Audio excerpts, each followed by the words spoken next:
Hello guys, welcome to another video in my channel. अभी हम जिस मैच के बारे में बात करने वाले हैं वो है आज रात को होने जाने वाला वुमेन सुपर स्मैश का मैच, जो कि होने जा रहा है सेंट्रल डिस्ट्रिक्ट वुमेन और ओटाका वुमेन के बीच में। तो ये फिक्सचर जो है पहले हो चुका है, मतलब इन दोनों टीमों के बीच में ऑलरेडी सीजन में एक मैच हो चुका है जो कि हुआ था डनटिन में, जो कि ओटागो का होम ग्राउंड था। और उस मैच में भी आपने देखा होगा, और अगर हम ओवरऑल इस फिक्सचर की हिस्ट्री में भी देखेंगे तो ओटागो वुमेन डोमिनेटिंग रही है। सेंट्रल डिस्ट्रिक्ट का परफॉर्मेंस इस सीजन में बहुत ज़्यादा ख़राब चल रहा है। ख़राब तो हर सीज़न में ही चलता है, लेकिन कुछ हद तक फाइट बैक वो कर लेते थे हर सीज़न में, लेकिन इस बार वो भी नहीं हो रहा है क्योंकि उनके टैलिस्मैनिक परफॉर्मर जो होते हैं जेस वाटकिन हर सीज़न में वो मतलब अपने बेस्ट ऑफ फॉर्म के आसपास भी नहीं नज़र आ रहे हैं। ठीक है। मेरे ख्याल से अभी भी उन्होंने एक भी 20 रन की इनिंग्स भी नहीं खेली हुई है। बॉलिंग से बीच बीच में एक आध विकेट निकाला है, लेकिन अभी भी बैटिंग से उनसे हमें जो चीज़ की उम्मीद रहती है हमेशा, वो देखने को नहीं मिली है। ठीक है। तो इसीलिए दिक्कतें बहुत ज़्यादा चल रही है सेंट्रल डिस्ट्रिक्ट के लिए, और अभी उनके पास जीत के अलावा और कोई ऑप्शन ही नहीं है। ओटागो का भी बहुत अच्छा शुरुआत तो नहीं हुआ है, स्पेशली सीज़न के शुरुआत से ही सूजी बेट्स का ना रहना, केटी मार्टिन मतलब बहुत ज़्यादा ख़राब फॉर्म पे चल रही हैं, लेकिन फिर भी उन्होंने कुछ मैचेस में जीत दर्ज करे हैं इंक्लूडिंग सेंट्रल डिस्ट्रिक्ट के अगेंस्ट में। तो ऑफकोर्स कंपेरेटिवली तो बेटर पोजीशन पे है, लेकिन इनको भी जीत की ज़रूरत होगी अगर इनको भी अपना जगह आखिरी नॉकआउट स्टेजेस में करना है तो आ जाते हैं और देखते हैं जब ये दोनों टीमें आमने सामने होती है क्या होता है, क्योंकि ये मैच हम पहले भी कवर कर चुके हैं, मतलब इन दोनों टीमों के बीच में मैच हम पहले भी कवर कर चुके हैं। तो ब्रीफली ही बताऊंगा, मैं ज़्यादा डिटेल में नहीं बताऊंगा। इस ग्राउंड के बारे में भी हम ज़्यादा नहीं करेंगे, क्योंकि इस ग्राउंड में भी मैचेस हो चुके हैं। तो अगर आपने वो पुराने मैचेस देखे होंगे, वीडियोज़ देखे होंगे, तो आपको काफ़ी आइडिया होगा इन सारी चीज़ों के बारे में। अगर आपको नहीं आइडिया है तो आप वो पुराना वीडियो देख सकते हैं, मैं डिटेल में वहाँ पर बता चुका हूँ। यहाँ पर थोड़ा सा ही मैं ब्रीफली आपको बताऊँगा ताकि आइडिया जो है वो आपको लग जाए। जो चीज़ यहाँ पर आपको देखने को मिल जाएगी ना, वो है कि ये मतलब सेंट्रल डिशेस की बैटिंग यहाँ पर बिल्कुल भी अच्छी नहीं हुई है। बॉलिंग तो कभी उनकी स्ट्रेंथ थी भी नहीं, लेकिन बैटिंग भी अच्छी नहीं हुई है। इसकी वजह से क्या हो गया है कि ओटागो वुमेन, जिनका भी बहुत बड़ा कुछ स्ट्रेंथ नहीं है बैटिंग वगैरह में, वो भी मतलब जो रन बनाते हैं सेंट्रल डिशेस उससे ज़्यादा ही कर जाते हैं। ठीक है। और जैसा कि मैंने बताया, सेंट्रल डिशेस की होगी बैटिंग अच्छी नहीं होती है, तो ओटागो का बॉलिंग जो है वो अच्छा नज़र आता है। वैसे तो उनकी बॉलिंग अच्छी कुछ खास कुछ है नहीं, लेकिन वही बात है। तो देखो, यह है पहला मैच। ओटागो यहाँ पर 88 रन उन्होंने बनाया था, और यह एक लौता मैच है। ये आखिरी 5 के बाहर का मैच है जो कि सेंट्रल डिशेस ने जीता था। तो 88 बनाया था। सेंट्रल डिशेस की बैटिंग यहाँ पर भी सही नहीं हुई थी। 19 ओवर तक जाके 89 रन उन्होंने बनाए थे, जहाँ पर वाटकिन और रोए ने लीड करा था। बॉलिंग से वाटकिन और एटकिंसन, रोजमनी मैर अवेलेबल नहीं है कल के मैच में भी, और इमा ब्लैक, इन्होंने 2 विकेट निकाले थे। अभी इसके बाद से देखिए ओटागो का फुल ऑन डोमिनेशन। देखो, 129 रन बहुत ज़्यादा नहीं है, जो सूजी बेट्स की देन थी। 129 रन बने। सेंट्रल डिस्ट्रिक्ट 106 फॉर 9, 20 ओवर खेलने के बावजूद भी। एनलो वैन डेवेंटर का कुछ परफॉर्मेंस था, साथ में बॉलिंग से ग्रीन, रोए और यहाँ से ब्लैक के एक विकेट थे। अगला मैच, अभी एक बहुत ही स्पेसिफिक परफॉर्मर रही है ओटागो के बैटिंग में, जिनका काफ़ी अच्छा परफॉर्मेंस रहा है। आखिरी जो मैच हुआ था वहाँ पर भी उन्होंने कुछ रन बनाए थे, ज़्यादा नहीं लेकिन रन ज़रूर बनाए थे। वो है मिली कोवान। तो यहाँ तक तो देख लिया आपने, ये है 2 मैच। अभी नेक्स्ट 3 मैचेस में देखिए, ओटागो ने देखिए पहला बैटिंग करा तो 181। ठीक है, बहुत ही अच्छा स्कोर है, बहुत ही ज़्यादा अच्छा स्कोर है, मतलब इस लेवल के क्रिकेट में। तो मिली कोवान और हेली जेनसन ने यहाँ पर 50 रन बनाए थे। रोए का परफॉर्मेंस, और सेंट्रल डिशेस का बैटिंग फिर से ध्वस्त हो गया, जहाँ पर वैन डेवेंटर के कुछ रन्स हैं, यहाँ पर भी कुछ रन्स थे। और कार्सन, जिन्होंने 5 विकेट निकाले थे, साथ में जेनसन के 1 विकेट भी यहाँ पर थे। अभी तक आप देख सकते हैं जेस वाटकिन का बैटिंग से कुछ भी नहीं, बॉलिंग से ऊपर एक आध विकेट निकाला होगा। सेकेंड लास्ट मैच, यहाँ पर भी देखो पूरा इनिंग्स बैटिंग किया, 104। फिर से रोए और ब्लैक सेम नाम आ रहे हैं। ओटागो ने आराम से चेस कर लिया। लीड किया किसने? कोवान ने। वाटकिन की बॉलिंग से तो फिर भी कुछ आ रहे हैं, लेकिन बैटिंग से अभी भी उनका खाता खाली। और आखिरी जो मैच हुआ रिसेंटली जो हुआ था, 8 तारीख को हुआ था इसी महीने में, सेंट्रल डिस्ट्रिक्ट ने फिर से पहले बैटिंग करी 102, 7 विकेट के नुकसान पर। एटकिंसन, डॉड का कुछ परफॉर्मेंस रहा, और टॉमलिनसन 20-25 करके उन्होंने बनाए। बॉलिंग से जेनसन फिर से यहाँ पर आपको ब्लैक के साथ दिखती हुई, और कार्सन, ओल्डरशॉ के विकेट्स हैं। ओटागो ने चेस कर लिया। फिर से मिली कोवान का कुछ तो रन था, भले ही 50 नहीं बनाया, लेकिन दूसरी जो ओपनर थी पॉली इंग्लिश, उन्होंने 43 रन बना दिए थे, और 16 ओवर तक भी नहीं जाना पड़ा था इस रन को चेस करने के लिए। मतलब कितना लेवल का डोमिनेशन रहा है, आप नोटिस कर सकते हैं। तो अभी तक इस फिक्सचर में जो हुआ नहीं है वो है जेस वाटकिन का एक सिंगल मैच में परफॉर्मेंस नहीं है। ठीक है, बैटिंग से। बॉलिंग से एक दो करके कुछ कुछ मैचों में फिर भी उन्होंने विकेट निकाला है। यहाँ पर भी उनके खाते में एक विकेट था, लेकिन उसका कुछ खास इफेक्ट आया नहीं। तो यही है कहानी, और आई होप आपने समझ लिया होगा। बहुत ज़्यादा कुछ मतलब ओटागो ने भी नहीं करा, लेकिन एक दो परफॉर्मर उनकी तरफ से हमेशा ही उभर के आए हैं, स्पेशली आखिरी 2-3 मैचें में, जहाँ पर उनका टोटल जो है काफ़ी अच्छा गया है। बॉलिंग से उतना अच्छा बॉलिंग इनका नहीं रहता है, तो फिर भी सेंट्रल डिस्ट्रिक्ट की बैटिंग इस लेवल की ख़राब रही है कि उन्होंने भी मतलब दबा के रखा हुआ है। एक मैच में उन्होंने ऑल आउट भी करा हुआ था, जो आपने देखा इस मैच में, जहाँ पर कार्सन ने 5 विकेट निकाले थे। ठीक है, तो ये है हेड टू हेड की कहानी। कुछ नाम आपके सामने कॉमन आए हैं। ओटागो की तरफ से मिली कोवान, हेली जेनसन, एमा ब्लैक, कार्सन, जिन्होंने एक मैच में बंचेस में भी विकेट निकाला हुआ है। और सेंट्रल डिस्ट्रिक्ट की तरफ से एनलो वैन डेवेंटर आपको दिखे हैं बैटिंग से, कुछ कुछ मैचों में करा है। हैना रोए, जेस वाटकिन के बॉलिंग से कुछ करा होगा तो करा है, नहीं तो खास कुछ नहीं, और उस तरह से खास कुछ हमें देखने को नहीं मिली है। अभी आते हैं ग्राउंड के बारे में। तो हेड टू हेड में यही चीज़ें हैं, मैं ज़्यादा डिटेल में नहीं बता रहा, आई होप आपने समझ लिया होगा। अभी आ जाते हैं ग्राउंड के बारे में। ग्राउंड में भी हमें यही चीज़ देखने को मिला है, और इसीलिए ज़्यादा से ज़्यादा मैचेस जो है सेंट्रल चीज़ हारी है। क्या है कि बैटिंग से वो कुछ भी यहाँ पर खास नहीं कर पाई हैं, और पूरी तरीके से इनका बैटिंग जो है 2-3 प्लेयर्स के ऊपर डिपेंड कर रहा है। लेकिन एक प्लेयर का यहाँ पर काफ़ी अच्छा परफॉर्मेंस रहा है। अच्छा मतलब मैं कहूँगा कंसिस्टेंट स्कोर तो उन्होंने बनाया है, वो है नैटली डॉट। अभी भी हर मैच में वो स्कोर कर रही हैं, भले ही स्ट्राइक रेट का नेगेटिव लेके जाएं, लेकिन कुछ तो कर रही हैं। और इसके सिवाय हैना रोए, इन दोनों का परफॉर्मेंस काफ़ी अच्छा रहा है। जेस वाटकिन का यहाँ पर भी कुछ खास नहीं है। बॉलिंग से अगर कुछ करा हो तो करा हो, एक आध मैच में हो सकता है कुछ हो, मतलब उतना इरेगुलर नहीं परफॉर्मेंस है जितना इनका हेड टू हेड में है, लेकिन उतना इफेक्टिव यहाँ पर भी नहीं है। तो देखते रहिए। देखो, पहला मैच 106 रन 20 ओवर खेलने के बाद ऑकलैंड ने चेस कर लिया। हैना रोए यहाँ से, और यहाँ से बॉलिंग में रोए, एटकिंसन और क्रिस कैमेलिया ग्रीन, इनके विकेट्स थे एक एक करके।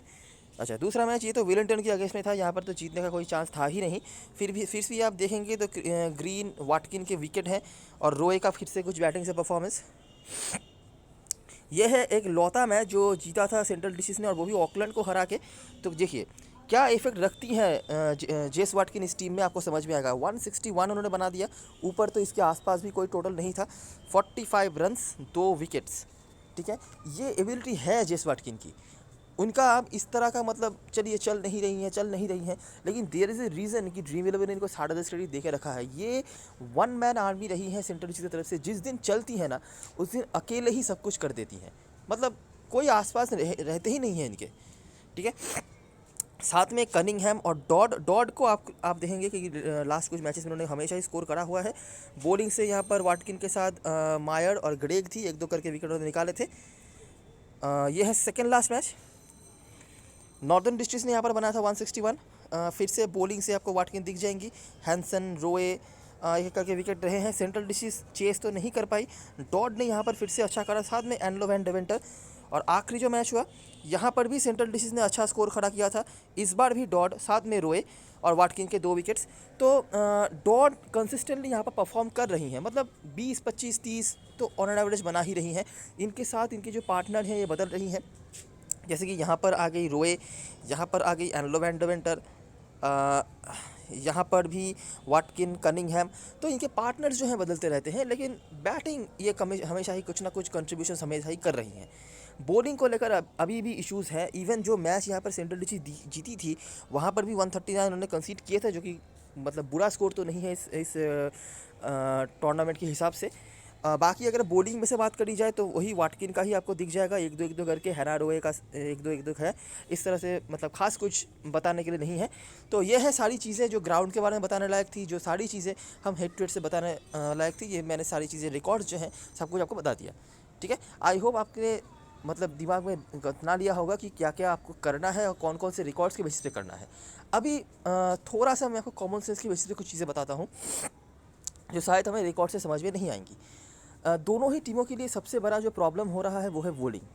फिर भी मैं कहूँगा ओटागो के पास इमा ब्लैक हैं, जो कंसिस्टेंटली कुछ ना कुछ तो कर रही हैं। आखिरी मैच पर आपको याद होगा वेलिंगटन की तरफ से सोफी डिवाइन ने रिकॉर्ड शतक लगाया था, वो ओटागो वुमेन की बॉलिंग के अगेंस्ट में ही लगाया था।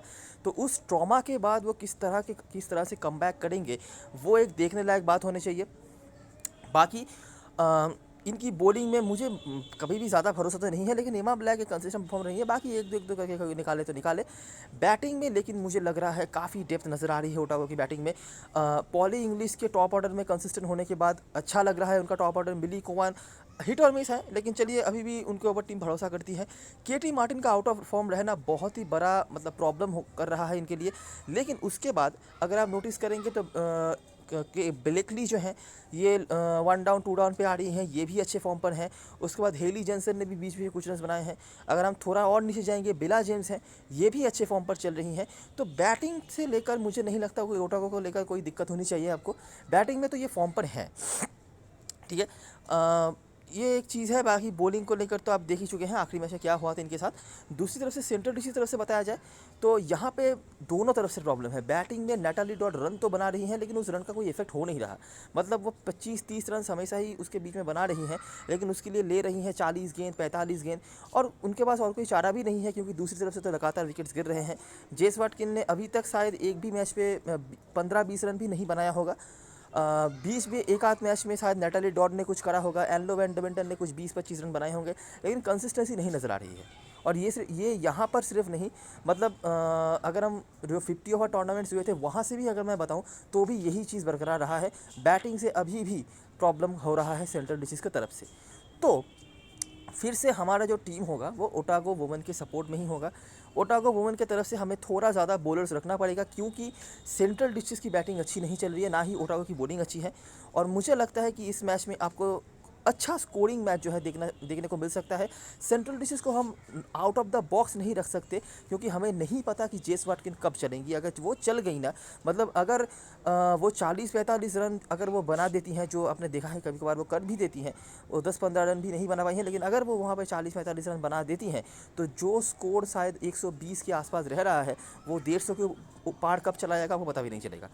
तो जेस वाटकिन आपके लिए अभी भी इंपॉर्टेंट है, लेकिन मैं आपको ये भी चीज़ बता देता हूँ कि अगर आपको क्रेडिट का इशू आ रहा है किसी इंपॉर्टेंट प्लेयर को लेने के लिए, तो एक दो बड़े प्लेयर को अगर आपको छोड़ना पड़े, अगर ज़रूरत पड़े, तो जेस वाटकिन या नैटाली डॉट को छोड़ने में दिक्कत मत लीजिएगा। क्यों, मतलब क्या नुकसान या फ़ायदा हो सकता है वो मैं आपको आगे समझाता हूँ। प्लेइंग यूनिट की बात करें तो बहुत सारे चेंजेस हैं सेंट्रल डिस्ट्रिक्ट की तरफ से। बहुत सारे इंपॉर्टेंट प्लेयर्स जो हैं इनकी टीम में कल के मैच में नहीं खेल पाएंगे इंजरी के चलते। रोजेमेरी मैट तो पहले से ही नहीं है, इसके सिवाय मकाइला हेंसन या ऐसी कोई नाम है, मकाइला ग्रेग, मेलिसा हेंसन और मकाइला ग्रेग, ये दोनों कल के मैच में नहीं खेलेंगी। अभी इन दोनों के ना खेलने का मतलब क्या हो गया? इन दोनों के ना खेलने का मतलब ये है कि कल के मैच में मोनिक रीस टीम में वापस आ जाएंगी, और केट गैगिन पिछले मैच में खेली थी, अच्छी खासी बैटिंग उन्होंने कराई हुई थी। अभी इनके टीम के स्ट्रक्चर को देखिए, इनके टीम में जॉर्जिया एटकिंसन है। मुझे लगता है टीम भूल गई है कि ये बॉलिंग भी कर सकती है। इनको पता नहीं क्या मतलब टीम सोच रही है कि ओपनिंग पे भेज रहे हैं, जबकि इनके पास कनिंगहैम है, इनके पास अत्सुति कुमार जैसे इतनी टैलेंटेड एक प्लेयर हैं जो अंडर 19 लेवल में कमाल का परफॉर्मेंस करके आई हैं, लेकिन इनको टीम मौका नहीं दे रही है। नैटाली डॉट भी खुद भी ओपनर है, तो मुझे नहीं पता कि मतलब क्या ही प्लान है टीम का। मिडिल ऑर्डर स्ट्रॉन्ग करने के चक्कर में अगर आप स्टार्ट ही अच्छी से नहीं ले पाएंगे तो क्या ही फ़ायदा होगा आपका। तो वही बात है। तो जो होना चाहिए कल के मैच में, कैमेलिया ग्रीन या जो भी इनका नाम है, जेस वाटकिन, हैना रोए, इनके 4-3-12 ओवर आपके कहीं नहीं गए, लेकिन इसके बाद आपके पास काफ़ी सारे ऑप्शंस रह जाते हैं, ठीक है। अगर ज़रूरत पड़े तो, अगर पहले इनिंग्स में बॉलिंग आती है, चांस है कि मोनिक रीज और अटसूटी कुमार को है जो ज़्यादा ओवर्स की बॉलिंग मिल जाए, और ये भी हो सकता है कि जॉर्जिया एटकिंसन को भी बॉलिंग मिल जाए, ठीक है, क्योंकि 2-3 फर्स्ट टीम जो है बॉलर्स बाहर जाएंगे। जॉर्जिया एटकिंसन अच्छी बॉलर हैं, वो पहले भी बॉलिंग करवा चुकी हैं। रीसेंट कुछ मैचेस में उनको बैट्समैन की तरह खेला जा रहा है, जिसका रीज़न मुझे नहीं पता, लेकिन अगर कल के मैच में टीम चाहे तो इनसे बिल्कुल बॉलिंग करवा सकते हैं। और बैकअप के तौर पर अटसूटी कुमार और मोनिक रीस का ऑप्शन है।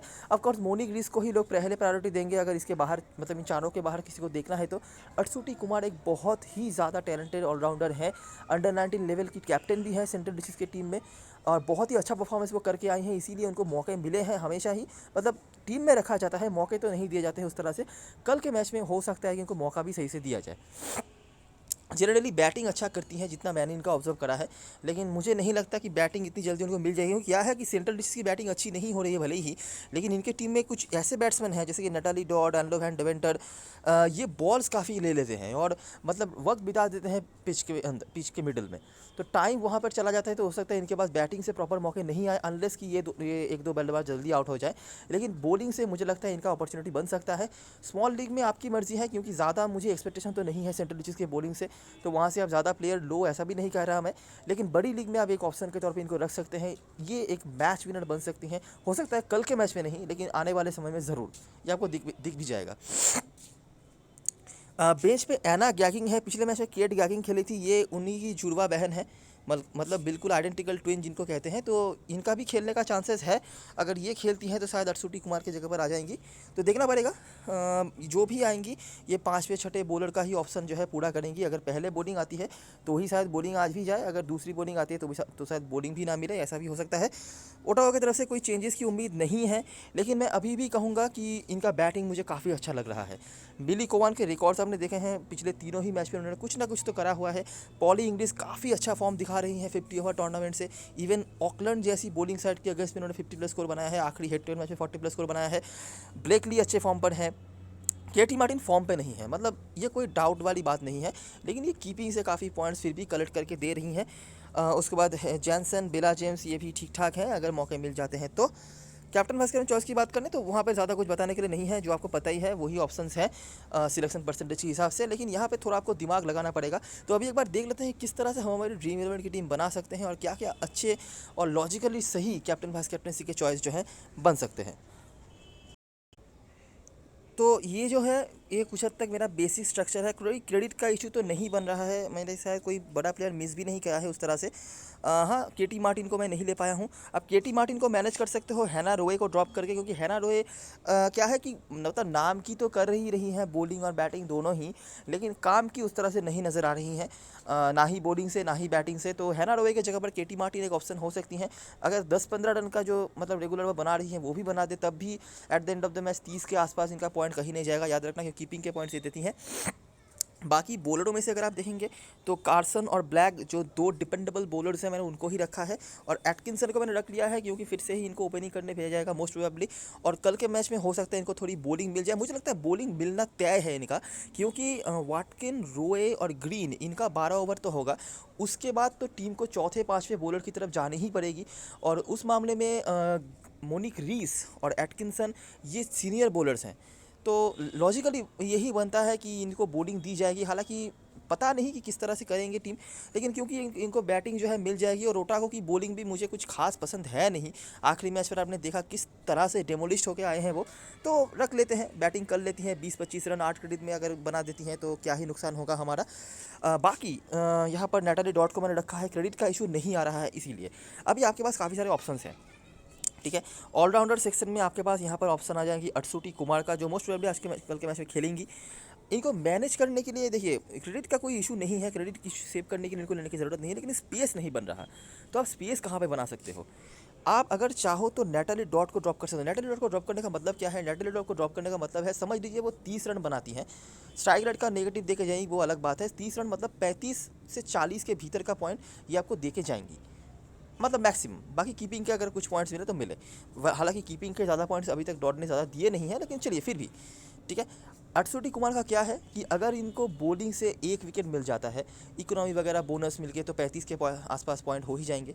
और अगर एक और विकेट कहीं से मिल गया, अगर ये ज़्यादा बॉलिंग करवा लेती हैं या फिर बैटिंग इनको मिल गई, तो ये आपके लिए अच्छी पॉइंट स्कोरर बन सकती है। मैं छोटी लीग के लिए कतई नहीं कह रहा, बड़ी लीग के लिए आप ये ट्राई कर सकते हो, क्योंकि देखिए क्रेडिट का इशू नहीं आ रहा है, तो छोटे मोटे क्रेडिट वाले प्लेयर को लोग मतलब शायद ही लेंगे। ठीक है, बैट्समैन सेक्शन में आपके पास पिछले मैच में केट गैगिन ने अच्छी बल्लेबाजी करी थी, तो ये एक ऑप्शन बनती हैं। इसके सिवाय भी यहाँ पर एमिली कनिंघम है और के टॉमलिंसन है, जिनको अगर आप चाहो तो ट्राई कर सकते हो सेंट्रल डिस्ट्रिक्ट की तरफ से। बैटिंग से मतलब ऑप्शंस होंगी आपके लिए, बहुत ज़्यादा भरोसा तो मुझे कुछ है नहीं। बॉलरों में से ग्रीन का ऑप्शन आएगा, ये प्रॉपर बॉलिंग करवाएंगी, याद रखना। एटकिंसन को अगर आप नहीं लेना चाहते, ग्रीन को ले सकते हो, क्योंकि एटकिंसन मतलब 20-25 रन बना के जो पॉइंट कलेक्ट नहीं कर पाएंगी, ग्रीन एक विकेट लेके वो कर देंगी, यही एक बात है। लेकिन मैं एक्सपेक्ट कर रहा हूँ कि एटकिंसन को बैटिंग के साथ साथ कल के मैच में बॉलिंग भी मिल जाएगी। और मुझे कोई खास ऑप्शन दिख नहीं रहा है। केटी मार्टिन को लेने के लिए आपको यहाँ पे इधर वाटकिन और रोए में से किसी को ड्रॉप करना पड़ेगा। तो ये है बेसिक स्ट्रक्चर, ये लगभग सभी लोगों का सेम ही होगा, एक आध चेंजेस हार्डली हो सकता है। लेकिन यहाँ पे आप काम कहाँ पे कर सकते हो कैप्टन वाइस कैप्टनसी के मामले में। देखिए, जेस वाटकिन को कैप्टनसी से हटाना भी टफ है, इनको कैप्टन रखना भी काफ़ी लॉजिकल हो सकता है, क्योंकि ये कतई फॉर्म पे नहीं है, ना ही इनके रिकॉर्ड्स अच्छे हैं। लेकिन ये मैं बार बार कह रहा हूँ, ये एक ऐसी प्लेयर है, इनको आप टेकन फॉर ग्रांटेड के तौर पे नहीं ले सकते हैं। और दोनों टीम मिलाकर सबसे ज़्यादा opportunities with the bat with the ball इनको ही मिलने वाले हैं। तो कैप्टन आप बना सकते हो, लेकिन अगर आपको रिस्क लेना है, आप कहाँ पे रिस्क ले सकते हो? ओटागो की बैटिंग में, जैसे कि पॉली इंग्लिश, जैसे कि मिली कोवान, इनके तो रिकॉर्ड्स भी काफ़ी अच्छे हैं। पॉली इंग्लिश का फॉर्म अच्छा है, आखिरी मैच में रन भी बनाया है, लेकिन रिस्क वही है कि बैटिंग से करेंगी, अगर मतलब एक गेंद गलत खेल दिया तो बस वहीं पे ख़त्म। तो ये मैच जो है ना, डिसाइड होगा पूरी तरीके से कैप्टन वाइस कैप्टन के ऊपर कि आप कैप्टन वाइस कैप्टन किसको रख रहे हैं। मेरा रिस्की ऑप्शन में ये दोनों आती हैं, ब्लेक ली भी आती हैं, लेकिन मुझे लगता है स्मॉल लीग में थोड़ा ज़्यादा रिस्की हो जाएगा ब्लेक ली का करना। लेकिन लॉजिकली काफ़ी अच्छी ऑप्शन है ये भी, बैटिंग से अच्छे फॉर्म पर ये भी चल रही हैं। और अगर आपको सेफ कैप्टन वाइस कैप्टनसी के ऑप्शन चाहिए तो वाटकिन तो है ही, इसके सिवाय रोए का भी ऑप्शन आता है, लेकिन रोए जैसा मैंने बताया कि अपने बेस्ट ऑफ फॉर्म के आसपास भी नहीं नज़र आ रही हैं। और हेली जेनसन अगर पहले बैटिंग कर लेती है ना, तो इनको आप ट्राई कर सकते हो, क्योंकि तब हो सकता है कि इनको प्रॉपरली बैटिंग भी मिल जाए। मेरे को तो ऐसा लग रहा है कि सेंट्रल डिशेज़ अगर फिर से जेस वाटकिन नहीं चलती हैं, तो सेंट्रल डिशेज़ अगर बैटिंग कर लेती हैं पहले, तो फिर से उनका जो पत्ता है 100 रन के भीतर ही निपट जाएगा। और उसके बाद मुझे नहीं लगता कि ओटागो की तरफ से ज़्यादा कुछ नीचे बैटिंग ले जाने की कोई ज़रूरत पड़ेगी। और इन सब के बाहर एक बहुत ही out of the box risky captaincy के चॉइस में आ जाती हैं एमा ब्लैक। इनका इस फिक्सचर में बहुत ही अच्छा रिकॉर्ड रहा है, हमेशा ही उन्होंने कुछ ना कुछ यहाँ पे करा हुआ है। आखिरी मैच में भी 2 विकेट्स उन्होंने निकाले थे, तो 2 विकेट का पॉइंट बहुत होता है इस फिक्सचर में, मुझे ऐसा तो लग रहा है, अनलेस कि जेस वाटकिन कुछ कर दें। तो काफ़ी सारे ऑप्शन मैंने आपको दिए हैं। रिस्क में जाना है तो बैट्समैनों में से, या फिर ये एक ब्लॉसी बॉलर सेफ जाना है तो इन दोनों के साथ आप जा सकते हो। ठीक है, एक्सपेरिमेंट्स आप कर सकते हो छोटे मोटे चेंजेस करके। देखो, क्रेडिट का कोई इशू नहीं आएगा यहाँ पर, कुछ बहुत बड़े बड़े कुछ प्लेयर्स नहीं खेल रहे हैं, मतलब सूसी बेट्स वगैरह खेलती है अगर तो शायद कुछ बात बनता, लेकिन यहाँ पर क्रेडिट का कोई इशू नहीं आएगा, तो उस मामले में कोई दिक्कत नहीं है।